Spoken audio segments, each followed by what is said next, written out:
हमारे बेबी के अराउंड का जो पानी होता है उसे हम कहते हैं एमनियोटिक फ्लूइड। यह एमनियोटिक फ्लूइड नॉर्मल होना बहुत ज़रूरी होता है, क्योंकि अर्ली एंड मिड प्रेगनेंसी में अगर यह पानी का स्तर नॉर्मल नहीं होता है तो इसका परिणाम होता है हमारे बेबी के लंग्स के डेवलपमेंट में।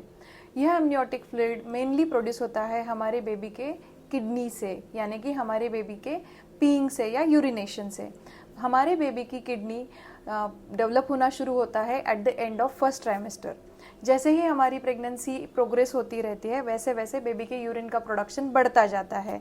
अगर हम थर्ड ट्राइमेस्टर के एंड में देखते हैं तो हमारा baby around 1 to 1.2 litre urine produce करता है। सो इससे हमें समझ में आता है कि हमारे बेबी के अराउंड का जो पानी है वो लेस देन 24 आवर्स में रिप्लेस होता है। यह पानी जैसे प्रोड्यूस कहाँ से होता है वो इम्पॉर्टेंट है, वैसे वो क्लियर भी कैसे होता है वो जानना भी हमारे लिए इम्पॉर्टेंट है। तो ये जो सोर्स हमने देखा मेनली होता है बेबी के किडनी यानी कि बेबी के यूरिनेशन से। जो नेक्स्ट सोर्स है एमनियोटिक फ्लूइड का वो मेनली होता है बेबी के लंग्स में रहने वाला फ्लूइड।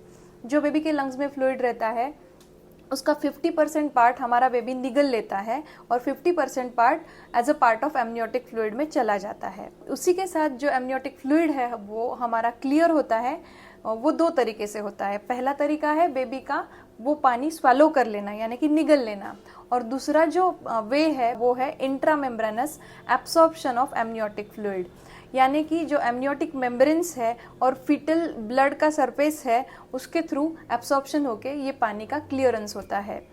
ये एमनियोटिक फ्लूइड कैसे बनता है और कैसे क्लियर होता है ये हमने जान लिया।